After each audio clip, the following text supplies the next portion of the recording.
Good day everyone and welcome back to Storytime with Ewatomi. Today we are journeying back to one of the darkest chapters in history. It is often called Mafa by some scholars, a Swahili word meaning a great disaster. Indeed, it was a great one. What am I talking about? I am talking about the transatlantic slave trade. It was a systematic large-scale operation that forcibly transported over 12 million enslaved Africa across the Atlantic Ocean for over 400 years between 16th to 19th century. The Atlantic slave trade operated through a three-way transatlantic exchange known as the Triangular Trade, which connected Europe, Americas, and Africa. Let's see how the system works from Europe to Africa, from Africa to Americas, and lastly from America to Europe. The European would ship manufactured goods like gun, powder, textile, mirror, and lots more to Africa coast, and this goods would be traded for enslaved Africa, who were then transported across the Atlantic Ocean through Middle Passage.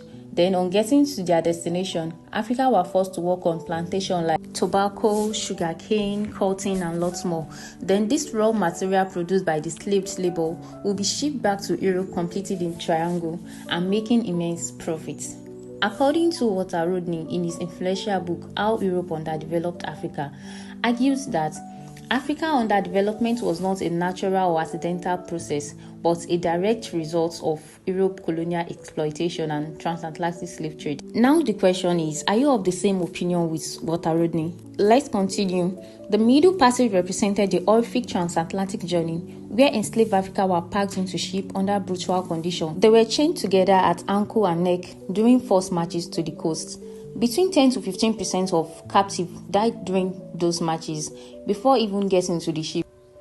Getting to the ship, people will be packed in a filthy cramped condition with little or no food at all, not even water. The mortality rate during the ocean crossing was extremely high due to disease, malnutrition, and abuse.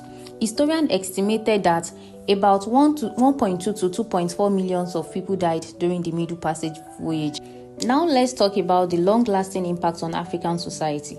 Talking about the impacts, we have depopulation, destruction of society, economic disruption, loss of labor, cultural erosion, political instability, psychological trauma, and lastly, erosion of truth.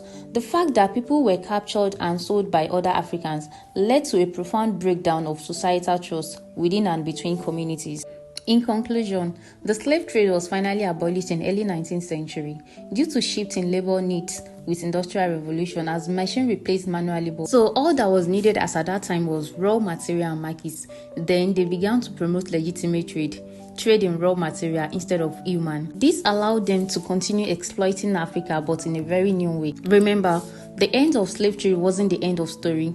It was the beginning of new chapters of extraction and control. It reminds us that history is deeply interconnected and the struggle for true freedom and equality continues. Kindly subscribe to my YouTube channel at Storytime with Ewatomi. Thank you and bye!